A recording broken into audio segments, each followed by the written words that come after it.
नमस्कार, मैं गणेश मौर्य। आप देख रहे हैं न्यूज़ 9 नेटवर्क।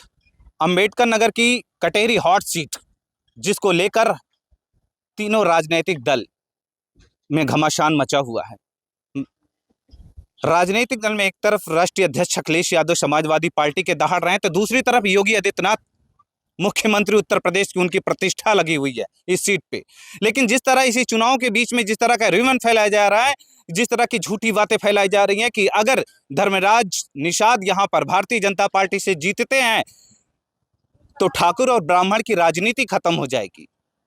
ठाकुर और ब्राह्मण की राजनीति नहीं खत्म होगी। असल बात तो यह है कि वर्तमान सांसद लालजी वर्मा की राजनीति खत्म हो जाएगी यहां से।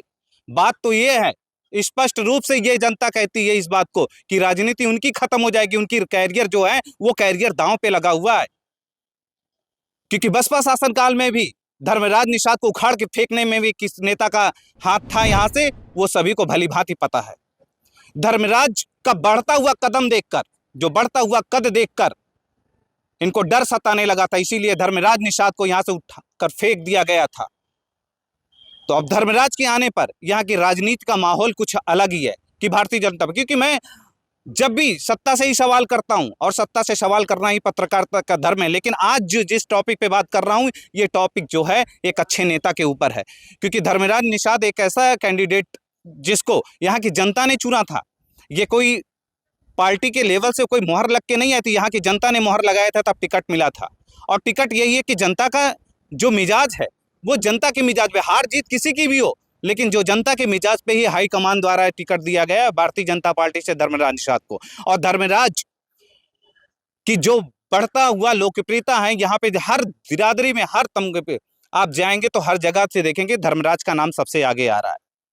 लेकिन जिस तरह की ठाकुर ब्राह्मण की राजनीति खत्म हो जाएगी, कब से नेताजी को ठाकुर ब्राह्मण की राजनीति सताने लगी कि उनकी राजनीति खत्म हो जाएगी, वो फिक्र उन्हें करने की जरूरत नहीं थी। वो फिक्र ये खुद करते, और राजनीति इनकी ना तो खत्म हुई है और ना खत्म होगी ठाकुर और ब्राह्मण की। लेकिन जिस तरह बार बार ये चीज लोगों के द्वारा फैलाई जा रही है और ये कहा जा रहा है कि राजनीति वहां से खत्म हो जाएगी, राजनीति विश्वास से चलती है, तर्क से नहीं। ये नेताजी को सोचना चाहिए जिस तरह के तर्क रखे जा रहे हैं, क्योंकि अब यहाँ पूर्व सांसद की भी प्रतिष्ठा लगी हुई है।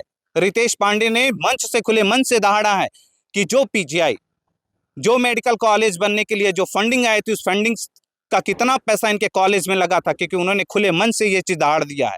और इस पोल खोला है कि अगर सरकार चाहे तो इस पे जांच भी बैठा दे, और जांच बैठा देगी तो बढ़िया काम हो जाएगा इस पे। अब देखना है कि जनता का रुझान किसकी तरफ जा रहा है, क्योंकि जनता का जो अब तक के जो रुझान आ रहे हैं कि हर वर्ग के लोगों ने अपनी बात रखी है, क्योंकि धर्मराज का बढ़ता हुआ जो कदम है उससे समाजवादी पार्टी के जो नेताजी हैं, इनकी कुर्सी खतरे पे लग रही, इनकी राजनीतिक कैरियर बर्बाद होने पे लगा हुआ है।